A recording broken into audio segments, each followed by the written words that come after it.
प्रदेश छत्तीसगढ़ देख रहे हैं आप। गृह मंत्री अमित शाह सीआरपीएफ के 84वां स्थापना दिवस पर जगदलपुर पहुंचे। गृह मंत्री ने नक्सलियों के गढ़ में जवानों की हौसला अफजाई की, परेड की सलामी ली। जवानों को संबोधित करते हुए गृह मंत्री अमित शाह ने कहा कि नक्सलियों के खिलाफ लड़ाई अब अंतिम चरण में है। इसका श्रेय गृह मंत्री ने सीआरपीएफ को दिया और कहा कि नक्सलियों का खात्मा सीआरपीएफ की बदौलत हो रहा है। गृह मंत्री ने कहा कि वामपंथियों और उग्रवादियों की फंडिंग के स्रोत को रोकने के लिए एनआईए और ईडी को एक्टिव किया है, जो अपराधियों के खिलाफ लगातार कार्रवाई कर रही है। इसका नतीजा है कि नक्सलियों की कमर टूट गई है। अमित शाह ने कहा कि देश की शांति और सुरक्षा का मजबूत आधार सीआरपीएफ है। अमित शाह ने यह भी कहा कि सीआरपीएफ पहली बार वामपंथी उग्रवाद के केंद्र बस्तर में अपनी स्थापना दिवस परेड आयोजित कर रहा है, जो पूरे देश के लिए गर्व की बात है। उन्होंने कहा कि छत्तीसगढ़ में वामपंथी उग्रवाद को समाप्त करने के अभियान के दौरान बल के 763 जवानों ने अपना सर्वोच्च बलिदान दिया है। वामपंथी उग्रवाद के खिलाफ हमारी लड़ाई विजय के निर्णायक पड़ाव पर है। उसमें शहीद जवानों का बहुत बड़ा योगदान है।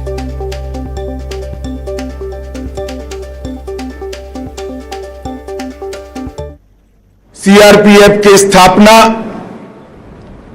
और वामपंथी उग्रवाद की समस्या की शुरुआत के बाद पहली बार मैं देश के गृह मंत्री नाते गर्व से कह रहा हूं कि पहली बार सीआरपीएफ का स्थापना दिन यहां छत्तीसगढ़ में बस्तर के अंदर हम मना रहे हैं। ये हमारे लिए बहुत आनंद और गर्व का विषय है। चाहे जम्मू कश्मीर का क्षेत्र हो, चाहे नॉर्थ ईस्ट की अशांति के खिलाफ लड़ना हो, चाहे वामपंथी उग्रवाद के क्षेत्र के अंदर पल पल सजग रहते हुए वीरता प्रदर्शित करते हुए जवानों ने जान जोखिम में डालकर आदिवासियों तक विकास को पहुंचाना हो, हर क्षेत्र के अंदर सीआरपीएफ के जवानों ने अप्रतिम शौर्य और बहादुरी का परिचय देश की जनता के सामने और समग्र दुनिया के सामने देने का हमेशा काम किया है। आज यहां पर नारी शक्ति थीम पर आयोजित सीआरपीएफ महिला मोटरसाइकिल का फ्लैग इन का भी कार्यक्रम है। इस 75 महिला जवानों ने 38 मोटरसाइकिलों के साथ 9 मार्च 2023 से लेकर 1848 किलोमीटर की यात्रा करते हुए आज यहां पर आए हैं। वो नारी शक्ति को मैं नमन करता हूं और उनके शौर्य से पूरे देश भर के अंदर महिला शक्ति का सशक्तिकरण हुआ है और सीआरपीएफ का भी किस प्रकार की नारी शक्ति सीआरपीएफ के पास है, ये वीरांगनाओं का परिचय आपने समूचे देश को दिया है। लोकतंत्र के मंदिर संसद भवन, श्री राम जन्मभूमि अयोध्या, ये दोनों पर हुए आतंकी हमले को भी सीआरपीएफ के जवानों ने ही निरस्त किया और लोकतंत्र की सबसे बड़ी पंचायत हमारे गौरव संसद भवन को सुरक्षित रखने का काम भी सीआरपीएफ ने ही किया। और गृह मंत्री अमित शाह के बस्तर पर न्यूज 18 भी ग्राउंड जीरो पर मौजूद रहे। नक्सलियों के गढ़ में गृह मंत्री के दौरे का पल पल का अपडेट आप तक पहुंचा। तो आइए अपने संवाददाता अमित पांडे से जानते हैं आखिर क्यों गृह मंत्री ने बस्तर में स्थापना दिवस मनाए जाने को देश के लिए गर्व की बात बताई है। कि जहां पे इस वक्त हम खड़े हैं जगदलपुर में खड़े हैं, ये कभी बस्तर रीजन का हेडक्वार्टर हुआ करता था और अब बस्तर, जगदलपुर, बीजापुर, सुकमा, दांतेवाड़ा, ये पूरा इलाका यहीं पर इसी रीजन में पड़ता है। और नक्सलियों की जो सर्वोच्च संस्था है यहाँ पर दंडकारण्य जोनल समिति, वो यहाँ पर सक्रिय है और कई नक्सलियों के जो नामी गिरामी नेता हैं वो यहाँ पर सक्रिय रहते थे। लेकिन पिछले 2 से 3 सालों में एक सक्रिय अभियान चला गया। 70% से ज्यादा जो नक्सली घटना है वो घटना कम हुई है। इसके अलावा जो जवानों की जो शहादत है वो भी बहुत ज्यादा कम हुई है। तो एक खास सफलता यहाँ पर मान रही है भारत सरकार इस पूरे के पूरे डेवलपमेंट को, डाटा को, और अब इसी को आगे ले जाना चाहते हैं गृह मंत्री अमित शाह। और गृह मंत्री के दौरे पर जवानों ने शौर्य का प्रदर्शन भी किया। सांस्कृतिक कार्यक्रमों का भी इस मौके पर आयोजन हुआ। तो जगदलपुर पहुंचे गृह मंत्री अमित शाह 84वां स्थापना दिवस सीआरपीएफ का। और इस मौके पर ये 6 तस्वीरें आयोजन से जुड़ी हम आपको दिखा रहे हैं। जवानों ने शौर्य का प्रदर्शन भी किया, कलाबाजियां भी दिखाई और इसके अलावा सांस्कृतिक कार्यक्रम भी इस खास मौके पर पेश किए गए।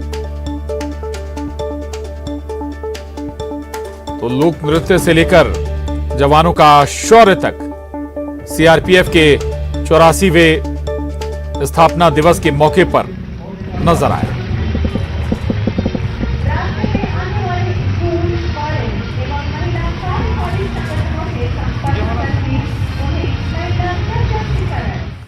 और बस्तर में शांति बहाल करने के लिए पीएम मोदी के नेतृत्व में सुरक्षा बल लगातार नक्सलियों के खिलाफ लड़ाई लड़ रहे हैं और सफलता भी हासिल कर रहे हैं। जगदलपुर के दौरे पर आए गृह मंत्री ने बताया कि नक्सली हिंसा की घटनाओं में 76% की कमी आई है। आखिर ये कैसे संभव हुआ है, आइए संवाददाता अमित पांडे से जानते हैं। आपको ये तस्वीरों में दिखा रहे हैं, आप देखिए गृह मंत्री अमित शाह यहाँ पर नक्सल प्रभावित इलाके बस्तर में यहाँ पर परेड की सलामी ले रहे हैं। और क्यों खास है हमारे देश की यहाँ पर ये अभियान, देखिए सबसे पहली तस्वीरें हम आपको ये दिखा रहे हैं कि देखिए महिला बटालियन है। ये महिला बटालियन कंधे से कंधा मिलाकर पुरुषों के चलती हैं और नक्सलियों का काम तमाम करती हैं। पहले भी इनका डिप्लॉयमेंट होता था, लेकिन ऐसा पहली बार है जब इन महिलाओं की तैनाती होती है संवेदनशील इलाकों में। ये सीआरपीएफ की विशेष महिला यूनिट है, कमांडो यूनिट है, जो कि नक्सल प्रभावित इलाके में तैनात रहती है। देखिए किस मजबूती से हमारे देश की ये वीरांगनाएं नक्सलियों के खिलाफ लोहा ले रही हैं। गृह मंत्री अमित शाह के सामने यह अपनी सलामी दे रही है। दूसरी ये विशेष यूनिट है सीआरपीएफ की विशेष ऑपरेशन दस्ता है, जो कि देश के अलग अलग हिस्सों में, चाहे छत्तीसगढ़ हो या फिर कश्मीर हो या फिर अन्य जगह हो, ये जवान हैं जो अपना दमखम दिखाते हैं और अपने इरादों से देश के दुश्मनों का जो हौसला है वो नाकाम करते हैं। अब ये देखिए जो तीसरी यूनिट है, तीसरी यूनिट खासकर यहाँ पर देश के अन्य जो दंगा प्रभावित इलाके हैं या अन्य जो मजबूत जो प्रॉब्लम भरे इलाके, वहां पर ये दमखम दिखाती है। देखिए विशेष यूनिट है, rapid action force RAF force है। यह सीआरपीएफ द्वारा दंगा नियंत्रण में ये एक महत्वपूर्ण फोर्स है और जहां कहीं भी होती है इस फोर्स की तैनाती होती है नक्सल प्रभावित इलाकों में। यह फोर्स अपना दमखम दिखा रही है। बेहद अहम हमारे देश की आंतरिक सुरक्षा के लिए रैपिड एक्शन फोर्स है। और ये देखिए रैपिड एक्शन फोर्स का एक ध्वज है जो कि देश के ये दिखाता है कि जहां पर आरएएफ मार्च हो रहा है। अब ये देखिए ये सीआरपीएफ की विशेष कोबरा यूनिट है। कोबरा यूनिट खास तौर पर यहाँ पर नक्सल प्रभावित इलाकों में इसको विकसित किया गया था, यहाँ पर तैनात किया गया था और नक्सलियों के इरादों को नस्ल नाबूद करती है यह विशेष कोबरा फोर्स। और अब ये जो आ रही है विशेष जो सीआरपीएफ का एक और दस्ता है जो दक्षिणी हिस्सों में तैनात रहता है, महत्वपूर्ण इलाकों में और सिक्योरिटी देता है। तो ये देश के अहम यहाँ पर जो बल हैं, सीआरपीएफ अहम जगह पे कैसे अपनी ड्यूटी देता है, इसकी तस्वीरें आप खास तौर पर सिर्फ और सिर्फ न्यूज 18 इंडिया पर यह खास तस्वीरें आप देख सकते हैं। कंधे से कंधा मिलाते हुए हमारे देश के सीआरपीएफ के जवान गृह मंत्री अमित शाह को अपनी सलामी देते हुए और उसके बाद अपना दमखम दिखाते हुए दिखाता है कि कैसे कैसे सीआरपीएफ हमारे देश में सक्रिय है। हमारे देश में आंतरिक रूप कोई भी खतरा अगर आए तो सीआरपीएफ उनका मुकाबला करने के लिए कैसे तैयार है। और अंत में आप ये देखिए कि ये देश के ये सीआरपीएफ के जो जवान हैं वो जवान हैं जिन्होंने अलग अलग मुकाम पर अलग अलग जगहों पर अपनी वीरता का परिचय दिया है। और आप ये देख सकते हैं कि ये अलग अलग जगहों पर इन्होंने देश की अपनी सेवाएं यहाँ पर की है।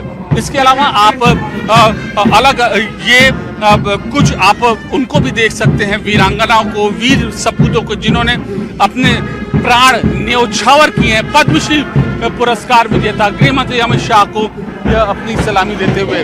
तो ये एक अद्भुत नजारा है कि कैसे सीआरपीएफ जो कि दिल्ली में जिसका हेडक्वार्टर है, देश के अलग अलग हिस्सों में सक्रिय है और अपनी दमखम अपनी काबिलियत के बल पर हमारे देश की रक्षा करती है। देखिए ये शौर्य चक्र विजेता सीआरपीएफ कोबरा यूनिट के कमांडो, शौर्य चक्र विजेता सीआरपीएफ के कमांडो, इसी तरीके से अलग अलग प्लेटफॉर्म पर जो उन्होंने यहाँ पर अवार्ड जीते हैं, इनकी शौर्य चक्र विजेता एक और सीआरपीएफ के जवान हैं गृह मंत्री अमित शाह के सामने ये अपनी सलामी देते हुए और इन अभिवादन उनका वह स्वीकार कर रहे हैं। कुल मिलाकर यह पूरी की पूरी कवायद इसीलिए है कि देश में आंतरिक सुरक्षा सुदृढ़ करने के लिए सीआरपीएफ जो तैनात है, आखिरकार वह किस बेहतर तरीके से यहाँ पर काम कर सके और आंतरिक सुरक्षा को जो नुकसान पहुंचाते हैं जो लोग, उनको उसी अंदाज में सीआरपीएफ जवाब दे सके। पूरी कवायद यह गृह मंत्री अमित शाह की यही है और इसीलिए यह दौरा बेहद महत्वपूर्ण है। कैमरा पर्सन अनिल के साथ अमित पांडे, छत्तीसगढ़ न्यूज 18 इंडिया। और गृह मंत्री अमित शाह ने सीआरपीएफ जवानों का तो हौसला बढ़ाया ही, स्कूल में जाकर बच्चों से भी मुलाकात की। गृह मंत्री को अपने बीच पाकर बच्चे काफी खुश नजर आए। गृह मंत्री अमित शाह ने पोटकपल्ली सीआरपीएफ कैंप का भी दौरा किया। तो ये तस्वीरें जब गृह मंत्री अमित शाह स्कूली बच्चों के बीच जा पहुंचे और गृह मंत्री अमित शाह को अपने बीच पाकर बच्चे भी काफी खुश नजर आए। गृह मंत्री अमित शाह ने पोटकपल्ली सीआरपीएफ कैंप का भी दौरा किया। जब बच्चों के बीच पहुंचे गृह मंत्री, ये उस दौरान उस वक्त की तस्वीरें हैं। बच्चों से बातचीत भी की गृह मंत्री ने और इसके अलावा पोटकपल्ली कैंप का दौरा भी किया।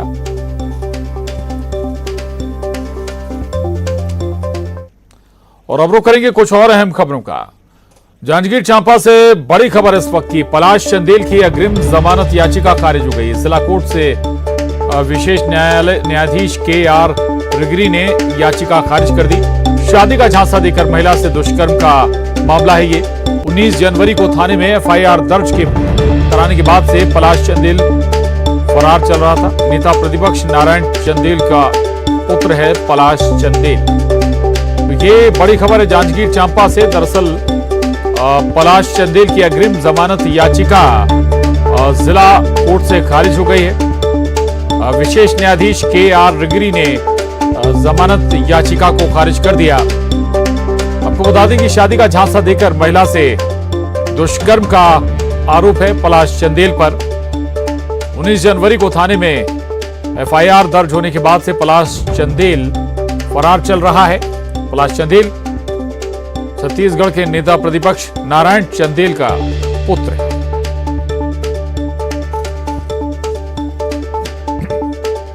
तो आपको एक बार फिर बता दें, पलाश चंदेल की अग्रिम जमानत याचिका खारिज हो गई है। जिला कोर्ट के विशेष न्यायाधीश KR रिगरी ने पलाश चंदेल की जमानत याचिका खारिज कर दी। पलाश चंदेल पर शादी का झांसा देकर एक महिला से दुष्कर्म करने का आरोप है। 19 जनवरी को पलाश चंदेल के खिलाफ थाने में FIR दर्ज हुई थी और उसी वक्त से तभी से पलाश चंदेल फरार चल रहा है। आपको बता दें, पलाश चंदेल छत्तीसगढ़ के नेता प्रतिपक्ष नारायण चंदेल का पुत्र है। रोहित शुक्ला, न्यूज 18 संवाददाता जांजगीर चांपा से हमारे साथ जुड़ गए हैं। रोहित, ये एक और झटका, पलाश चंदेल को अग्रिम जमानत याचिका खारिज हो गई।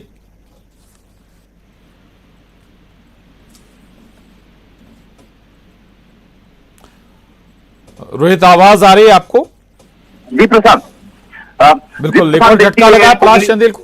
जी जी, निश्चित तौर पर ये कहा जा सकता है नेता प्रतिपक्ष नारायण चंदेल को भी ये बड़ा झटका है, क्योंकि नेता प्रतिपक्ष बनने के बाद जो है लगातार उनके ऊपर एक के बाद एक जो है आरोप भी लग रहे थे। उसके बाद ये एक नई मुसीबत आ गई है कि उनके बेटे के ऊपर जो महिला है उन्होंने शादी का झांसा देकर दुष्कर्म करने का आरोप लगाया था प्रशांत। और 19 जनवरी को इस मामले में थाने में FIR दर्ज किया गया था, जिसके बाद से पलाश चंदेल फरार है। लगातार पुलिस की टीम जो है उनके घर में दबिश दे रही है। उनके जो ठिकाने हैं जहां उनके छुपे होने की संभावना थी, उन सभी जगहों पर पुलिस की टीम जो है दबिश दे रही है, तलाश की जा रही है। और उनकी जो जमानत याचिका है, अग्रिम जमानत की याचिका आज जांजगीर आवेदन जिला न्यायालय के विशेष न्यायाधीश के.आर. रेगरी के न्यायालय में लगाया था, जिसे उन्होंने निरस्त कर दिया है। तो ये कहा जा सकता है कि अब नेता प्रतिपक्ष नारायण चंदेल और पलाश चंदेल की जो है मुश्किलें बढ़ गई है। जी प्रशांत, बिल्कुल मुश्किलें बढ़ गई एक बार फिर से पलाश चंदेल की। शुक्रिया रोहित आपका इस पूरी जानकारी के लिए, धन्यवाद। आगे बढ़ेंगे। रायपुर से बड़ी खबर इस वक्त की। युवक की बेरहमी से पिटाई की गई है। मारपीट का वीडियो अब सामने आया है। ढाबा में घुसकर सोते युवक से मारपीट का ये मामला है। डीडी नगर थाना क्षेत्र का ये पूरा विवाद बताया जा रहा है। बीती रात की घटना है। आपसी रंजिश में युवक के साथ मारपीट हुई थी। ये बड़ी खबर है रायपुर से, जहां एक युवक की बेरहमी से पिटाई की गई है। मारपीट का वीडियो सामने आया है। ढाबा में घुसकर सोते युवक से मारपीट हुई है। राजधानी रायपुर के डीडी नगर थाना क्षेत्र का यह मामला बताया जा रहा है। और अंबिकापुर से इस वक्त की बड़ी खबर। मां कुंदरगढ़ी एल्यूमिनियम प्लांट का विरोध शुरू हो गया है। ग्रामीण लगातार एल्यूमिनियम प्लांट का विरोध कर रहे हैं। विरोध प्रदर्शन करने पहुंचे हैं हजारों ग्रामीण। एल्यूमिनियम प्लांट का सीमांकन किया जा रहा है। गांव में भारी संख्या में पुलिस बल तैनात है। कलेक्टर और एसपी ग्रामीणों को समझाइश दे रहे हैं। बतौली ब्लॉक के चिरंगा गांव में एल्यूमिनियम प्लांट खोला जाना है। ये बड़ी खबर, अहम खबर है अंबिकापुर से, जहां मां कुदरगढ़ी एल्यूमिनियम प्लांट का ग्रामीणों ने विरोध शुरू कर दिया है। विरोध प्रदर्शन करने हजारों की संख्या में ग्रामीण जा पहुंचे हैं। एल्यूमिनियम प्लांट का सीमांकन किया जा रहा है और गांव में भारी संख्या में इस दौरान पुलिस बल भी तैनात की गई ताकि हालात खराब ना हो, हालात बिगड़े नहीं। कलेक्टर और एसपी ग्रामीणों को समझाइश भी दे रहे हैं। आपको बता दें कि बतौली ब्लॉक के चिरंगा गांव में एल्यूमिनियम प्लांट खोला जाना है। और इसके साथ ही इस बुलेटिन में बस इतना ही। खबरों का सिलसिला जारी है।